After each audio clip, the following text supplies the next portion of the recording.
Hey guys, so I'm going to talk about law and reward, so what it is, how it works and how we can use it in training.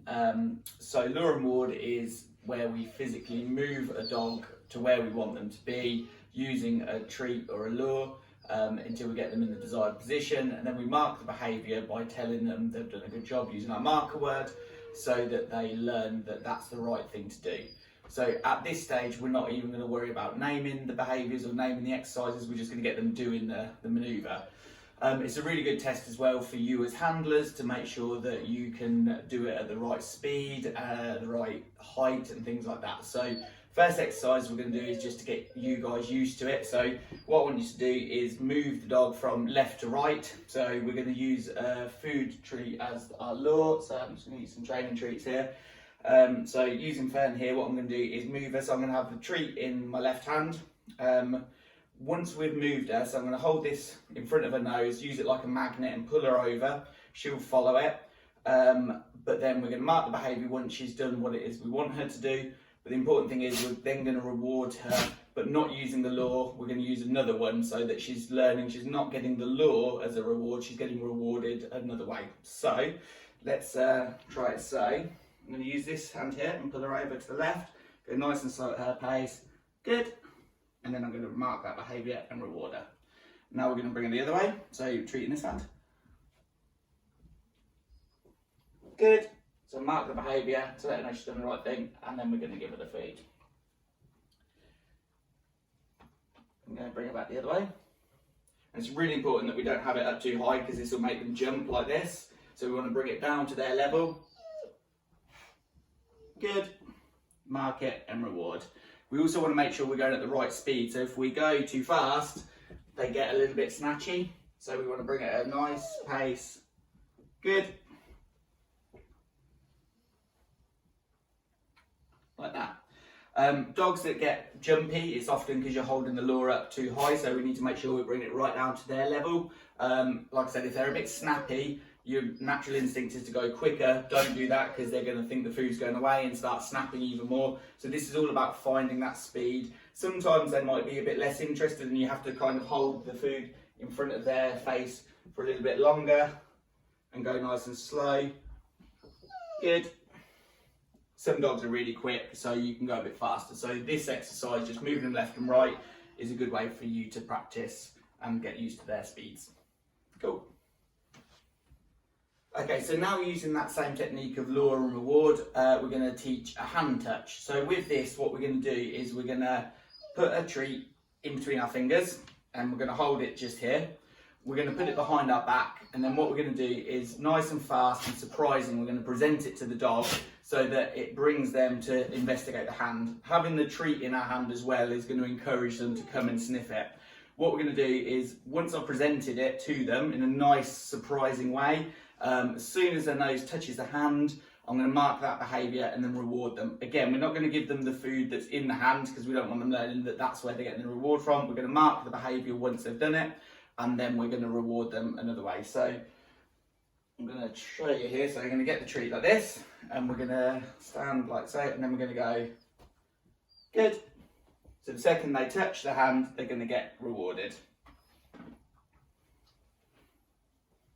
Good. So you can see just the hand appearing makes them want to touch it, and having the food there encourages it. Good. At this stage as well, we're keeping it nice and easy. We're putting it right in front of them. With lure and reward as well, the next step then is we're going to phase out the lure. So we're not always going to have food there. So the hand touch is a really nice one to do this with because the hand appearing like that often encourages them to come and explore it. So let's try it without the lure now. Good. So you can see she still comes to the hand even though there's no food there. Good, because there's a hand appearing.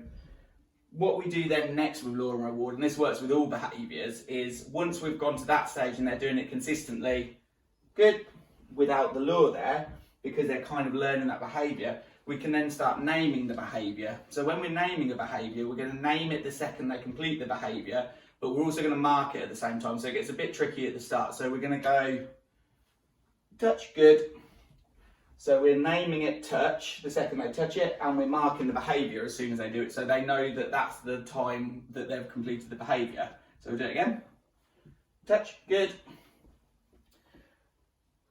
And then with lure and reward, what we did, so the next step, so first of all, food in the hand, so the lure is there, then we remove the lure, then we name the behaviour as they complete it, and then we start bringing that cue word earlier and earlier in the sequence. So once they can do it consistently at one pace, we make it a little bit harder. So with this one, we're going to do it without the lure, and I'm going to name it a little bit earlier, but we're always going to mark it at the same time at the point they complete the exercise. So, touch, good.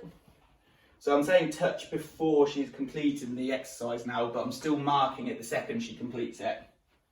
Touch, good. Touch, good. So now she's associating that word touch with what it means. So her touching my hand is touch. She gets marked when she completes the behaviour with a good, and then she knows she's done the right thing. And then we can bring that cue word earlier and earlier. So the more they progress with it and get better at it, so we can say touch, good. So it becomes a cue for the behaviour. Touch, good. So now I'm saying it before I'm even presenting my hand. Touch, good. And she knows that that's what that means. Cool.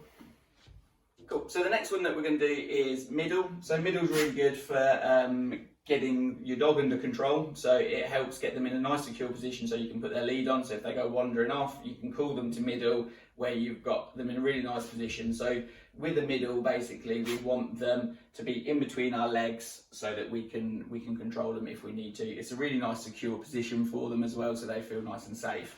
So using this is going to test your skills a little bit. So what we're going to do, using lure and reward, we're going to take 2 treats, 1 in each hand. Now I'm going to lure Fern around my leg and in between them. So I'm going to use the first one to pull her round, and then this one to pull her through. So a bit of coordination here. So we're going to go like this, and then we're going to swap hands and bring here. Good. And then we're going to mark that behaviour and then reward her with the other one. So that's the completed behaviour that we're looking for here. So we'll try it again. So using one, lure around, swap hands, good, mark the behaviour and then reward it. Really important one with this as well is when we're moving that first one out of the way, we want to make sure it comes out of the way quickly and the dog doesn't follow it, because I'll do it wrong to show you now. So if we're luring them round, and they don't get the interest in that one and we pull that treat away, see she's focusing here, not here. So what we need to do is bring around, swap hands and through. Good. So that's the behaviour. Now what we're going to do, just like before with the hand touch, we're going to start doing it without a reward in our hands. So we're going to go, good. So she's still following my hands because she's used to doing it with the food, but now she knows that there's no food there, but she's still getting the behaviour marked and rewarded. So even though I haven't got the food in my hand, she still follows it. So we use exactly the same motions. Good.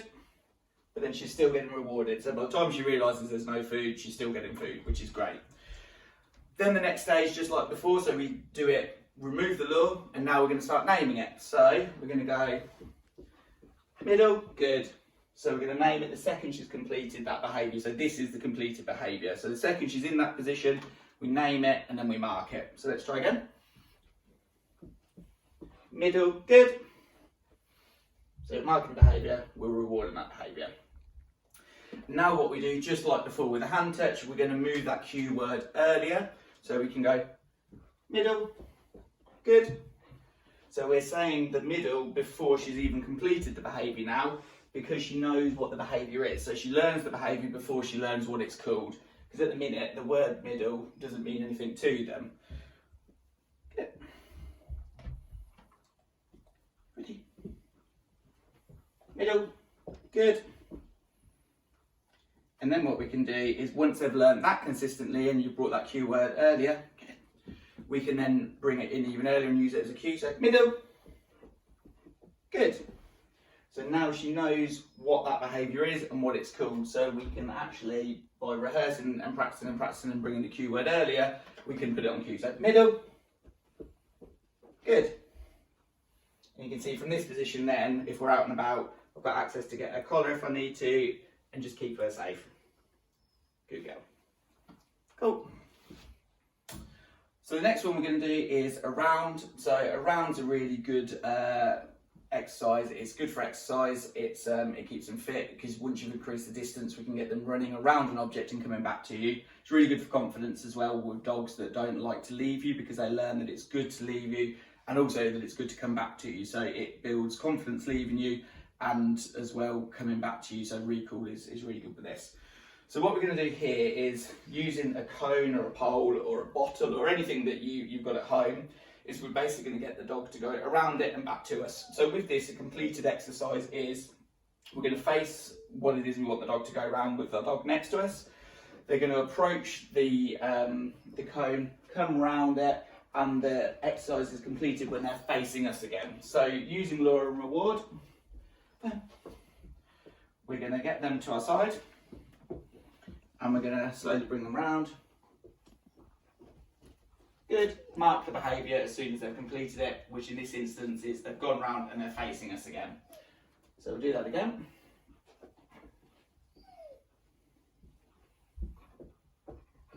Good.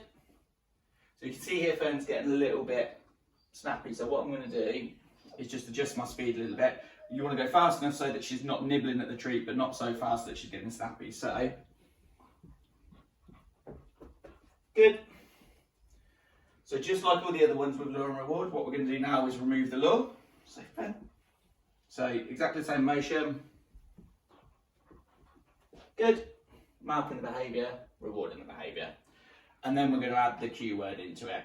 Now, bear in mind, Fern knows these exercises, so with these you might take a session or two between each one. So don't worry if you can't be naming it on the first exercise. That might take you 2 or 3 sessions of training with this.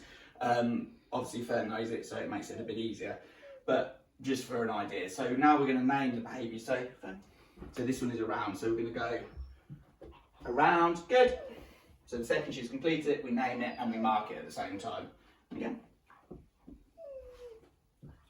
Around. Good. And then just like the other ones, what we then do is we start bringing the cue word earlier. So with around, we name it as soon as they've completed it. What we're going to do now is we're going to go, break it down a little bit, so we're going to go around. Good. So we're saying it as she's going into the cone this time, so before she completes the whole circuit, we're calling it around. Around. Good. And then we can start bringing it earlier and earlier, so we can increase the distance a little bit. Around. Good. So now you can see she's going to it and coming away from it, and then we just build that distance gradually. Ready? Still use the same hand signal. Around. Good. And then one of the other things that we can do with lure and reward as well is, with the hand signal, obviously we're going right over, we can start minimising that as well the more she learns. So Fern, ready? Ready? What was that? Ready? I think she's doing a bit of fly ball now. You ready? Around.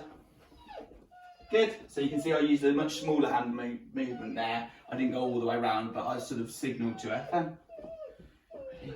Round. Good. There we go. Cheers.